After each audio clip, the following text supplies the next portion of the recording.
and godly fear. There you go. For our God is a consuming fire.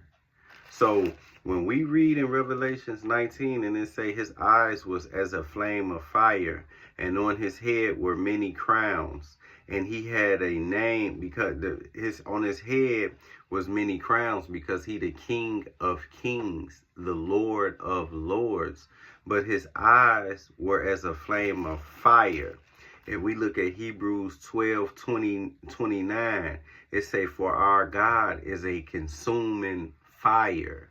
So if you look in Christ, if you look inside of Jesus' eyes and you see Christ, if you see fire, you see in Christ, because our God is a consuming fire.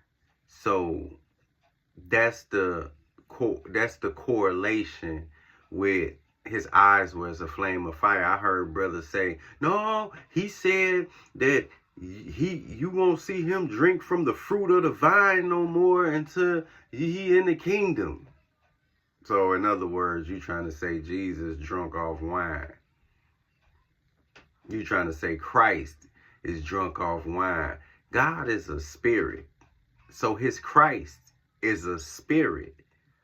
God put his Christ inside of Jesus' body. And then that's what put Jesus under subjection for the 33 years that he was on earth. Because let the flesh tell it, the flesh finna turn these stones into bread. The flesh hungry.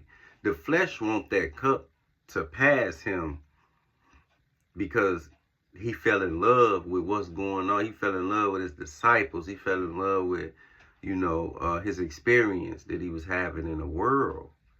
But the Christ kick in. It was written, man shall not live off bread alone. The Christ kick in. It was written, you shall not tempt the Lord your God. You trying to commit suicide? You shall not tempt the Lord your God. The Christ kick in. I can have all these kingdoms and all the glory in them. The Christ kick in. You shall not have, it was written, you shall not have no other God but the Father in heaven.